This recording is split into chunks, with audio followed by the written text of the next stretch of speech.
سيئات أعمالنا من يهده الله فلا مضل له ومن يضلله فلا هادي له ونشهد أن لا إله إلا الله وحده لا شريك له ونشهد أن سيدنا وحبيبنا وحبيب ربنا وسندنا وشفيعنا ومولانا محمدا عبده ورسوله أما بعد فأعوذ بالله من الشيطان الرجيم بسم الله الرحمن الرحيم الرجال قوامون على النساء بما فضل الله بعضهم على بعض وبما أنفقوا من أموالهم اللهم صل على محمد كلما ذكره الذاكرون وصل على محمد كلما غفل عن ذكره الغافلون نہیں دو جہاں میں مثال محمد نہیں دو جہاں میں مثال محمد جمال خدا ہے کمال محمد جمال خدا ہے کمال محمد ہے محمد یا الہی جن کا نام ہے محمد یا الہی جن کا نام اپنی رحمت ان پر نازل کر مدام اپنے پیغمبر کا صدقہ اے خدا اپنے پیغمبر کا صدقہ اے خدا نام جن کا ہے محمد مصطفیٰ نام جن کا ہے محمد مصطفیٰ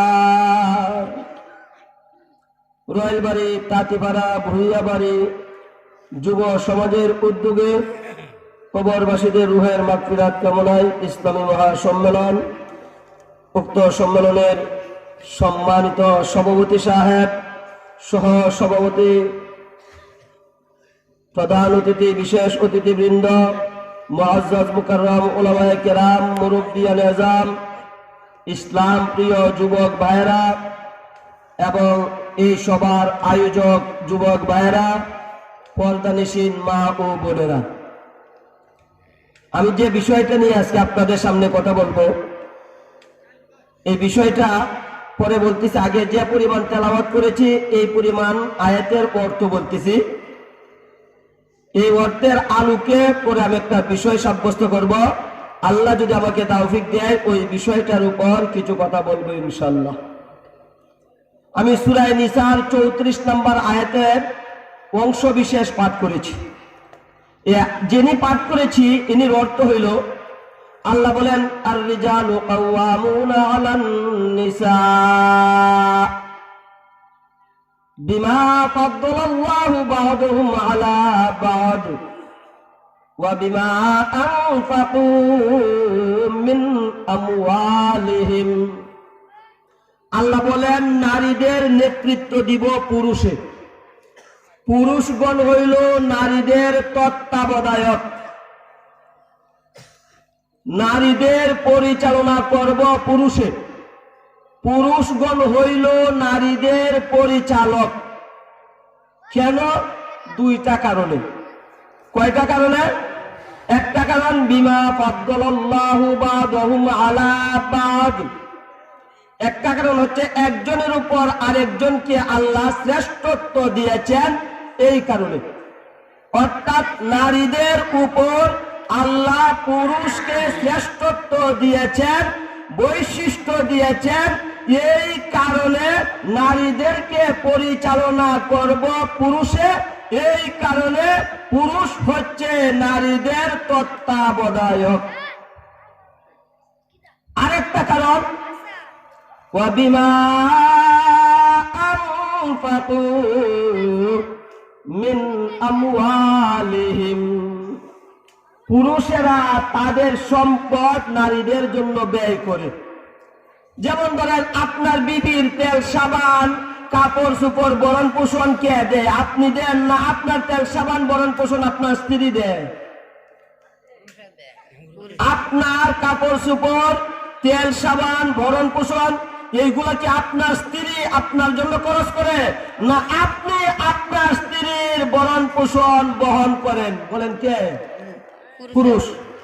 স্বামীরা স্ত্রীদের ভরণ পোষণ গ্রহণ করে।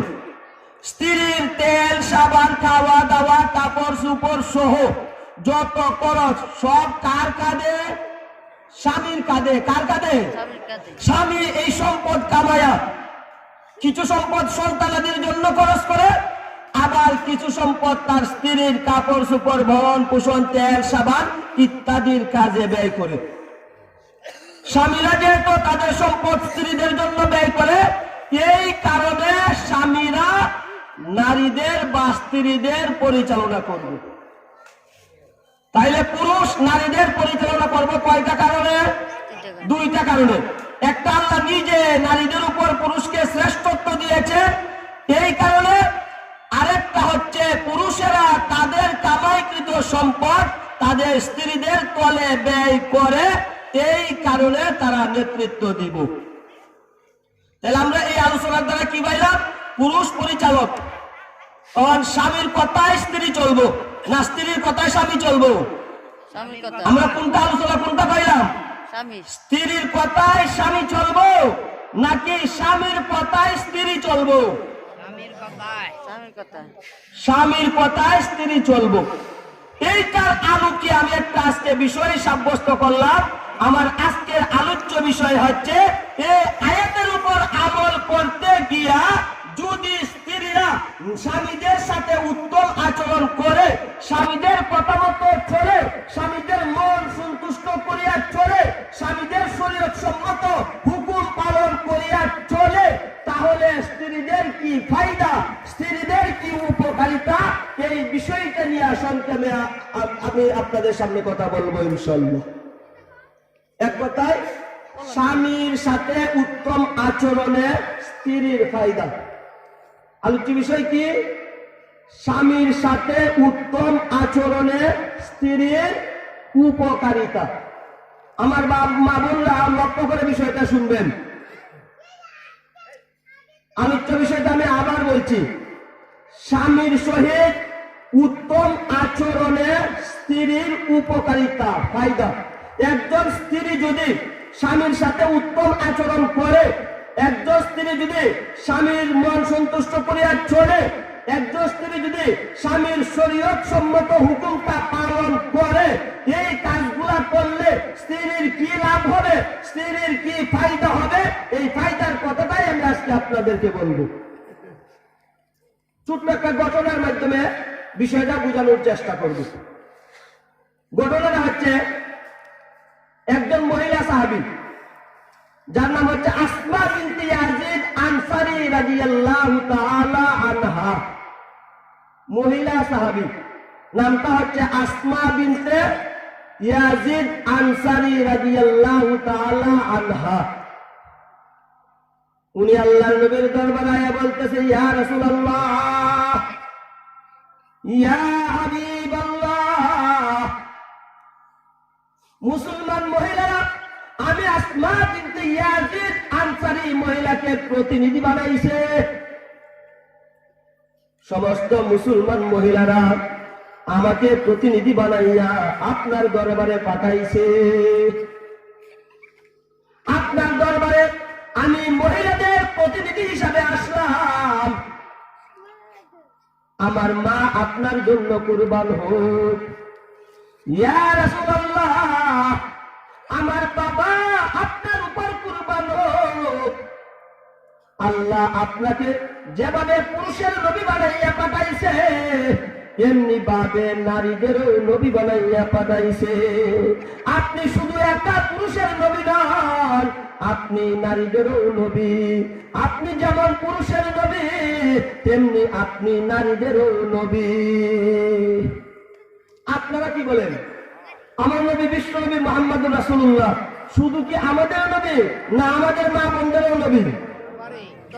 আমরা পুরুষের যেমন নবী, তেমনি নারীদেরও নবী। এই জন্য ওই মহিলা বলতেছে, ইয়া রাসূলুল্লাহ, ইয়া হাবিবাল্লাহ, আপনি যেমন পুরুষের নবী, তেমনি আপনি নারীদেরও নবী। এই জন্যই আমরা মুসলমানরা, এই জন্যই আমরা মুসলমান মহিলারা আপনার উপর ঈমান এনেছি, আল্লাহর উপর ঈমান এনেছি। আপনি যেহেতু আমাদের নবী, এই জন্য আমরা মহিলারা আপনার উপর ঈমান এনেছি, আপনার আল্লাহর উপর ঈমান এনেছি। কিন্তু বিষয় কি জানেননি?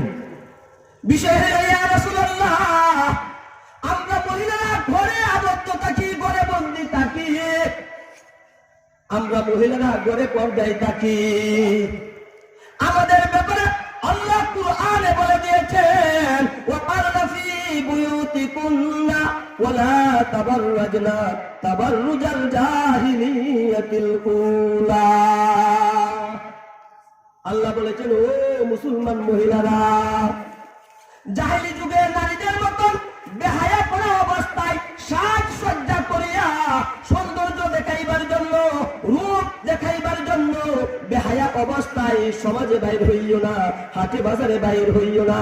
জাহেলি যুগের নারীরা যেভাবে উলঙ্গপনা অবস্থায় সমাজ থেকে বাহির হইতো, ঘর থেকে বাহির হইতো, মানুষকে বেহায়াপনা দেখাইতো, ও মুসলমান মহিলারা, তোমরা আল্লাহ বিশ্বাসী মহিলা, তোমরা রাসূল বিশ্বাসী মহিলা, তোমরা দ্বীন ইসলাম বিশ্বাসী মহিলা, সুতরাং ও মুসলমান মহিলারা, জাহিলি যুগে নারীদের মতন তোমরা ঘর থেকে বাইর হইও না। আল্লাহ বলেন, ওয়াকারনা ফি বুয়ুতিকুন্না ওয়ালা তাবাররাজনা তাবাররুজাল জাহিলিয়াতিল উলা।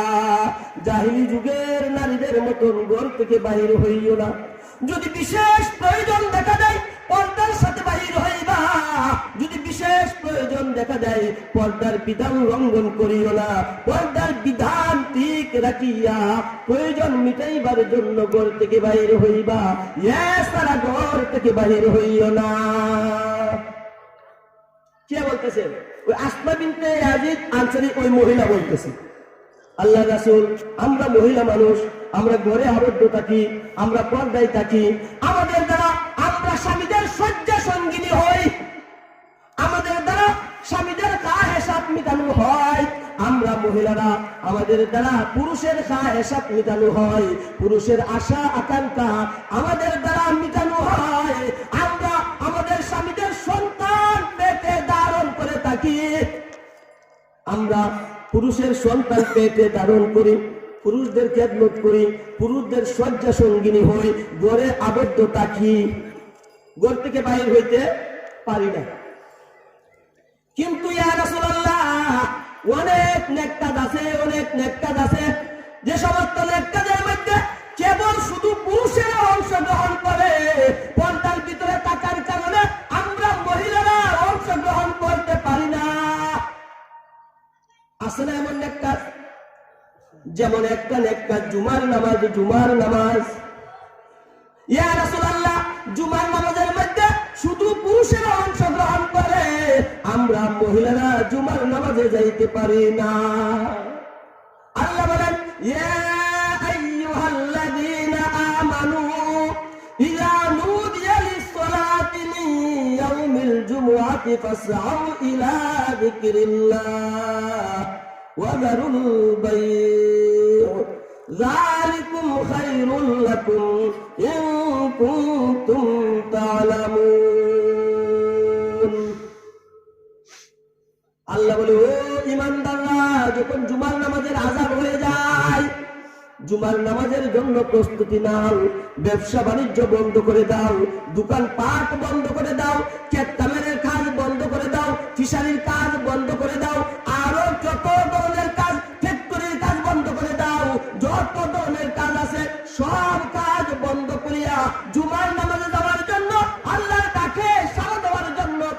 গ্রহণ করো।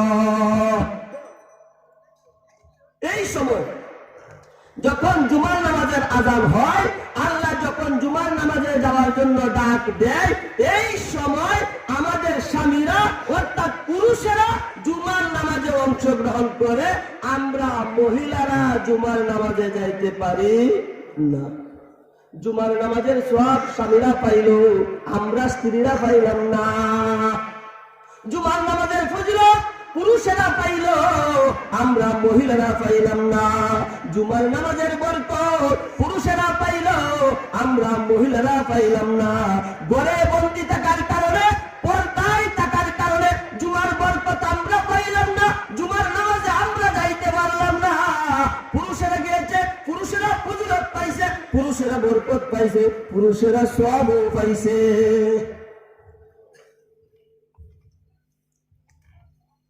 আরেকটা জামাতে নামাজ, যখন জামাতে নামাজ হয়, পুরুষেরা 5 ওয়াক্ত যখন আযান হয় মসজিদে গিয়ে তারা জামাতের সাথে নামাজটা আদায় করে। আমরা মহিলারা এই সময় ঘরে থাকি, জামাতে অংশগ্রহণ করতে পারি না। জোহরের নামাজ স্বামীরা মসজিদে গিয়ে জামাতে আদায় করলো, আসরের নামাজ স্বামীরা মসজিদে গিয়ে জামাতে আদায় করলো, মাগরিব জামাতে আদায় করলো, ঈশা জামাতে আদায় করলো, ফজরের নামাজটাও জামাতে আদায় করলো। আমরা মহিলারা 5 ওয়াক্তের নামাজ ঘরে আদায় করলাম। আমাদের স্বামীরা জামাতের ফজিলত পাইল, জামাতের সওয়াব পাইল, আমরা স্ত্রীরা জামাতের সওয়াব পাইলাম না। একটা নামাজ পড়লে আর জামাতে নামাজ পড়লে, একটা যে লোকটা নামাজ পড়লো সে 1 গুণ, আর জামাতে নামাজটা আদায় করলে 25 গুণ। কি বলেন? 25 গুণ। এই যে 25 গুণ সওয়াব বেশি কে পাইল? পুরুষে পাইল, আমরা মহিলারা পাইলাম না। এইভাবে জানাজার নামাজের মধ্যে পুরুষেরা যায়, আমরা মহিলারা ঘরে থাকার কারণে যাইতে পারি না। জানাজার নামাজে পুরুষে যায়, আমরা মহিলারা যাইতে পারি না। জানাজার নামাজের সওয়াব কে পাইল? পুরুষে। কে পাইল? আমরা মহিলারা পাইলাম না। একজন মানুষ অসুস্থ হইলে পুরুষেরা দেখতে যায়, প্রতিবেশী অসুস্থ হইলে, আত্মীয় স্বজন অসুস্থ হইলে তারা দেখতে যায়, আমরা পর্দায় থাকার কারণে দেখতে পারি না। সুতরাং এইটার সব তারা পাইল, আমরা পাইলাম না। তারা হজের পর হজ করে, হজের সব তারা পায়, আমরা পাই না। এইভাবে তারা কি করে? সবচাইতে বড় কথা হইল যখন কাফের আর মুসলমানের মধ্যে যুদ্ধ শুরু হয়, জিহাদের ময়দানে পুরুষেরা ঝাঁপিয়ে পড়ে, আমরা মহিলারা যাইতে পারি না। জিহাদের সওয়াব পুরুষেরা পাইল, আমরা মহিলারা পাইলাম না। অর্থাৎ আসমা বিনতে ইয়াজিদ আনসারী মহিলা, হুজুর চলে আসছে নাকি? আসমা বিনতে ইয়াজিদ আনসারী মহিলা এইটাই বুঝাইতে চাইছে, ইয়া রাসূলুল্লাহ, মহিলাদের পক্ষ থেকে প্রতিনিধি হিসাবে আমি আইছি এই বিষয়টা জানার জন্য। আমরা পর্দায় থাকি, অনেক নেক কাজে আমরা অংশগ্রহণ করতে পারি না, পুরুষেরা অংশগ্রহণ করে। এখন আমাদের প্রশ্ন হইল, এই সমস্ত কাজ, জানাজা, জিহাদ, হজ, জুমার নামাজ, জামাত, এইগুলোর মধ্যে যে স্বামীরা অংশগ্রহণ করে, আমরা তাদের এই সওয়াবের মধ্যে অংশীদার হইব কি না? বিষয়টা বুঝছেন কি? আমাদের স্বামীরা যে সমস্ত নেক কাজ করে, যেমন জিহাদে যায়, এই সময় আমরা ঘরে বন্দী থাকি, তাদের সন্তানকে লালন পালন করি। তারা হজে যায়, এই সময় তাদের মালামাল আমরা হেফাজত করি, তাদের সন্তানকে লালন পালন করি। মানে এইগুলা সব আমরা পাবো কি না? নবীজি বলছে, অনেক কথা সংক্ষেপে বলতেছে মূল বিষয়টা। নবীজি বলছে, ও মহিলা শুনো, আর যারা তোমাকে পাঠাইছে তাদেরকেও বলে দিও, মহিলারা যদি স্বামীদের সাথে উত্তম আচরণ করে, তাহলে উত্তম আচরণ করার কারণে স্বামী হজ করিয়া যে পরিমাণ সওয়াব পাইছে, স্ত্রী স্বামীর সাথে উত্তম আচরণ করার কারণে এই পরিমাণ সওয়াব পাবে। বলেন সুবহানাল্লাহ। স্বামী জিহাদ করিয়া যে পরিমাণ সব পাইছে, স্ত্রী স্বামীর সাথে উত্তম আচরণ করার কারণে এই পরিমাণ সব পাইছে, বলেন সুবহানাল্লাহ। তাই কি ভাইরা, স্বামীর সাথে সৎ আচরণে, স্বামীর সাথে উত্তম আচরণে স্ত্রীর কি ভাইরা, স্বামী যতটা নেক কাজ করিয়া যে পরিমাণ সব পাইব, স্ত্রীর উত্তম আচরণ করিয়া ঘরে বসিয়া এই পরিমাণ সব পাইব। আল্লাহ পাক রব্বুল আলামিন আমাদের সকল মা বোনদেরকে স্বামী